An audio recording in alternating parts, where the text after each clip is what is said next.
સુરત મહાનગરપાલિકાની ચૂંટણી માટે ભાજપે તૈયારીઓ તેજ કરી દીધી છે। ઉમેદવારોની શોધ માટે 12 નિરીક્ષકોની 4 ટીમો સુરત પહોંચી ગઈ છે।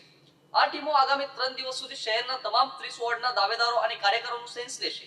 પ્રદેશ ભાજપ દ્વારા સુરતમાં કુલ 12 નિરીક્ષકોની 4 ટીમ મોકલવામાં આવી છે। આ ટીમો શહેરના જુદા જુદા વોર્ડની મુલાકાત લઈ સ્થાનિક કાર્યકરો, પદાધિકારીઓ અને દાવેદારો સાથે વિસ્તૃત ચર્ચા કરશે। આ પ્રક્રિયાનો પ્રારંભ આજે ઉધના સ્થિત ભાજપ કાર્યાલયથી કરવામાં આવ્યો છે। નિરીક્ષકોની ટીમ દ્વારા 3 દિવસમાં તમામ 30 વોર્ડના દાવેદારોની સુનાવણી કરવામાં આવશે। આ માટે કાર્યક્રમ નક્કી કરાયો છે, જેમાં વોર્ડ નંબર 1 થી 12 ના દાવેદારોને સાંભળવામાં આવશે। ગુરુવારે વોર્ડ નંબર 13 થી 24 ના દાવેદારોની સુનાવણી યોજાશે।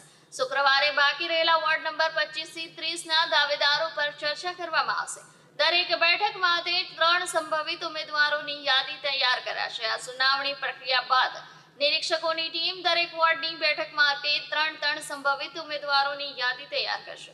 આ યાદી અંતિમ નિર્ણય માટે પ્રદેશ ભાજપને સોંપવામાં આવશે। પાર્ટીના સૂત્રોના જણાવ્યા અનુસાર આ યાદી તૈયાર કરતી વખતે ઉમેદવારની લોકપ્રિયતા, કાર્યક્ષમતા, સ્થાનિક સંપર્કો અને વોર્ડમાં પાર્ટીની મજબૂતાઈ જેવા અનેક મુદ્દાઓને ધ્યાનમાં રાખવામાં આવશે।